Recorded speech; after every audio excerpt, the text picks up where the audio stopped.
Good morning friends pregnancy का जो 9 months का पीरियड होता है वो बहुत ही ज़्यादा आपके लिए इंटरटेनमेंट वाला होता है, एंजॉय वाला होता है। प्लस साथ ही साथ आपको बहुत ज़्यादा मेंटल और फिज़िकल सपोर्ट की ज़रूरत होती है इस वक्त। लेकिन फिर भी कई सारे कपल ऐसे होते हैं जो अकेले रह रहे हैं, जिनका कोई सपोर्ट करने वाला नहीं है, जिनको कोई गाइड करने वाला नहीं है, जो ये बता सके उन्हें कि आपको प्रेगनेंसी में किस किस तरह के दौर से गुजरना पड़ेगा, आपको क्या क्या चीज़ें महसूस होगी, यहाँ तक कि आपकी बॉडी में क्या क्या चेंजेस आएंगे। जैसे कि उनकी मम्मी है, सास है, या उनकी दादी वगैरह है, या नानी है, या कोई और आंटी वगैरह है जो उन्हें ये बता सके और उन्हें गाइड कर सके और पॉजिटिव मोटिवेट किया जाए से उन्हें। तो दोस्तों, आज मैं आपको कुछ ऐसे पॉइंट्स बताऊंगी, ओनली 10 पॉइंट्स बताऊंगी दोस्तों, जिससे कि अगर आपकी डिलीवरी हो चुकी है तो आपके बॉडी में क्या चेंजेस आते हैं उसको आप इजीली हैंडल कर सको, स्ट्रेसफुल मत रहो, और आप अपनी डिलीवरी वाली जो लाइफ है या डिलीवरी के बाद वाला जो कंडीशन है उसको ईज़िली आप हैंडल करो, अकेले या अपने हस्बैंड के साथ। तो दोस्तों, मैं डॉक्टर शहला नाज आज आपको पूरी तरह से कंफर्म करूंगी कि कई लेडीज़ डिलीवरी के बाद उनके दिमाग में क्या क्या सवाल चल रहे होते हैं जो वो किसी से भी नहीं पूछ सकती, और हर छोटी छोटी सी चीज़ के लिए वो डॉक्टर के पास नहीं विज़िट कर सकती हैं। तो दोस्तों, इस वीडियो को आप एंड तक ज़रूर देखिएगा। ये वीडियो आपके लिए बहुत ही ज़्यादा फ़ायदेमंद होने वाली है। अगर आपको ये वीडियो पसंद आए तो उसको लाइक एंड शेयर करिएगा। अगर अभी तक आपने मेरे चैनल को सब्सक्राइब नहीं किया है तो प्लीज़ फटाफट से सब्सक्राइब कर दीजिए। दोस्तों, जो सबसे पहला आपका सवाल होता है वो ये कि मेरी डिलीवरी हो गई है, उसके बाद भी मेरा पेट फूला फूला सा महसूस होता है।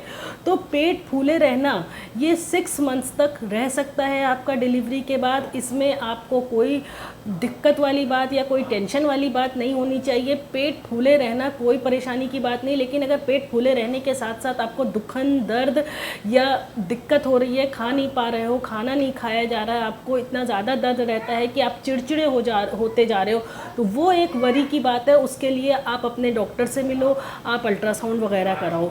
जो दूसरा आपका पॉइंट है वो है कि ब्लीडिंग आफ्टर डिलीवरी। किसी किसी को सिर्फ 10 दिन तक ब्लीडिंग होती है, उसके बाद स्टॉप हो जाती है ब्लीडिंग, और किसी किसी को 1.5 से 2 महीना चलती है। तो डिलीवरी चाहे नॉर्मल हुई हो या सिजेरियन हुआ हो, आपको डिलीवरी को लेकर के बाद जो ब्लीडिंग होती है उसको लेकर के ज़्यादा चिंता नहीं करना चाहिए। अगर फ्रेश ब्लीडिंग जा रही है तो, अगर उसमें क्लॉट्स आ रहे हैं या कोई दिक्कत परेशानी हो रही है तो फिर आप थोड़ा सा वरी हो जाओ, थोड़ा सा अवेयर हो जाओ और अपने डॉक्टर से एक बार ज़रूर मिलो। जो तीसरी चीज़ होती है वो ये कि ब्रेस्ट फीडिंग इस समय बहुत डिफ़िकल्ट होता है। पहली बात तो ये कि ब्रेस्ट फीड जो है एकदम से नहीं आता है, बहुत मुश्किल से जब बच्चा दूध को पकड़ता है, दूध पीने की कोशिश करता है तो उसमें बहुत दर्द भी होता है। निप्पल पे कई बार थोड़ी सी इंजरी भी हो जाती है, मतलब निप्पल के एरिया में आपको थोड़ा सा वहाँ पे चोट सी महसूस होगी, दुखन सी, अजीब सा खिंचाव जैसा महसूस होगा। तो ब्रेस्ट फीडिंग बहुत डिफ़िकल्ट होता है। उसमें कई बार किसी किसी को 10-10 दिन लग जाते हैं कि आपके दूध बने और बेबी आराम से सक करना शुरू कर दे। 7 डेज़ से 10 डेज़ में बेबी भी सीख जाता है, ट्रेंड हो जाता है, और आप खुद ट्रेंड हो जाते हो कि आपको किस तरह से बेबी को फीड कराना है और किस तरह से बेबी अच्छे से आपका मिल्क पकड़ेगा, निप्पल पकड़ेगा, ताकि वो फीड कर सकते। जो 4th पॉइंट है वो ये कि कई बार पेशेंट को एपिजियोटमी पेनफुल रहता है। अब मैं बता देती हूँ कितने दिन तक वो पेन कर सकता है। 2 से 3 हफ्ते तक आपको जो नीचे छोटा टाका लगाया जाता है या छोटी कट लगाई जाती है नॉर्मल डिलीवरी के समय, उसे एपिजियोटमी कहते हैं। वो 2 से 3 हफ्ते तक आपका पेन कर सकता है। उसमें आपको कुछ नहीं करना, बस गर्म पानी लेना है टब में और सिकाई करना है। उसमें 1 चुटकी पोटेशियम परमैंगनेट डाल करके या तो फिर बीटाडीन वगैरह डाल करके आपको टब में बैठ के 3 बार दिन भर में सिकाई करना। उससे आपको काफ़ी रिलीफ मिलेगा, वहाँ पे सूजन ख़त्म हो जाएगी और आपको दर्द दुखन वगैरह भी कम हो जाएगा। तो ये बता दिया मैंने आपको 4th पॉइंट। 5th पॉइंट होता है आपका hair fall.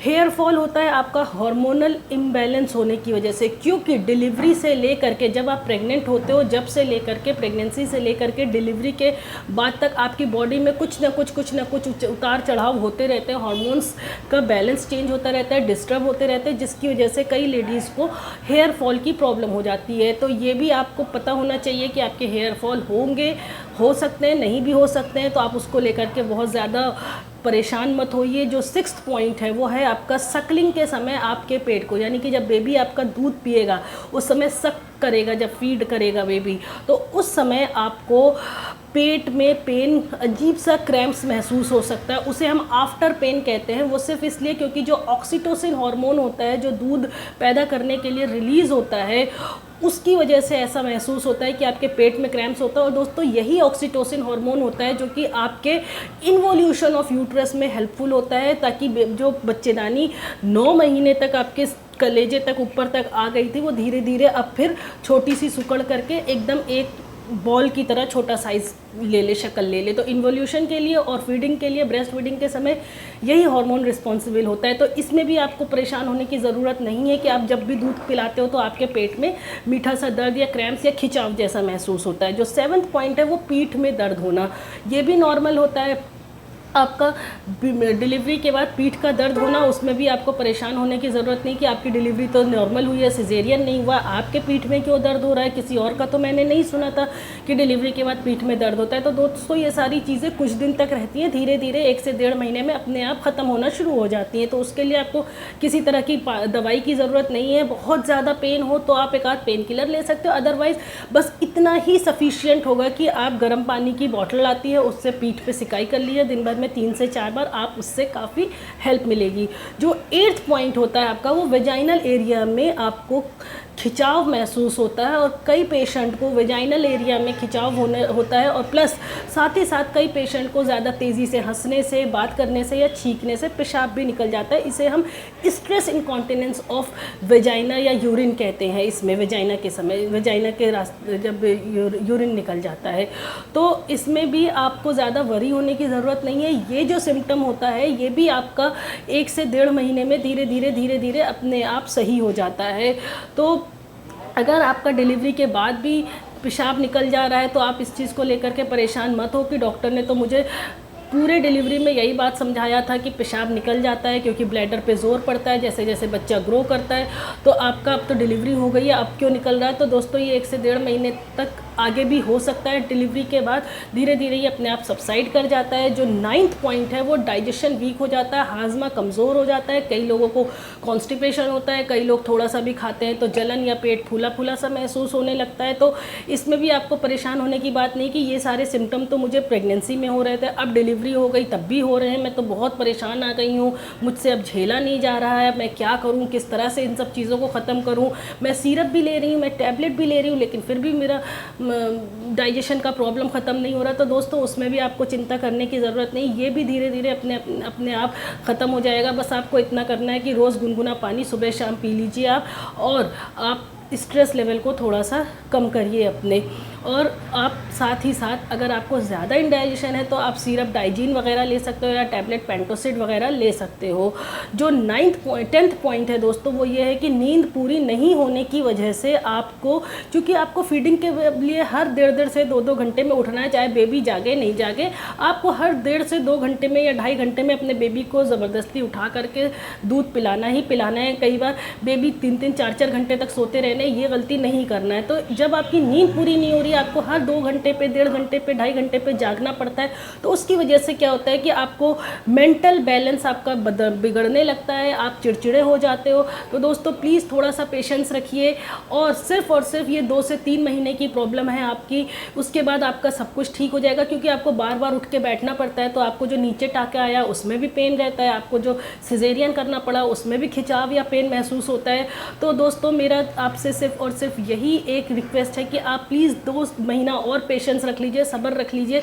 Everything will be fine gradually with your time period. तो धीरे धीरे सब कुछ आपके समय के साथ सही हो जाएगा। होपफुली मैंने आपको बहुत अच्छे से समझा दिया कि आपकी बॉडी पे आपके क्या क्या चेंजेस आते हैं डिलीवरी के बाद। तो उसको आप ज़्यादा परेशान मत हो और आराम से कूलली आप उसको हैंडल करो। आप जो मॉम वाला टाइम पीरियड है वो 3 मंथ्स के लिए, थोड़ा सा आप 2 से 3 महीने के लिए सब्र करके बिता लीजिए, फिर सब कुछ बहुत अच्छा होगा। आपका बेबी का जो ग्रोथ है, आपका माइलस्टोन है, आपके बेबी की स्माइल देख करके आप खुद ब खुद इंजॉय करना शुरू कर दोगे और उस टाइम पीरियड को भूल जाओगे। तो उम्मीद करती हूँ मेरा आपको ये वीडियो बहुत ज़्यादा हेल्प करेगा और बहुत पसंद आएगा। अगर आपको पसंद आए तो उसको लाइक एंड शेयर ज़रूर करें, और अगर अभी तक आपने मेरे चैनल को सब्सक्राइब नहीं किया है तो प्लीज़ दोस्तों फटाफट से सब्सक्राइब कर दीजिए, और अगर आप इंस्टाग्राम या फेसबुक पर है तो मुझे फॉलो करना ना भूलें। Thank you.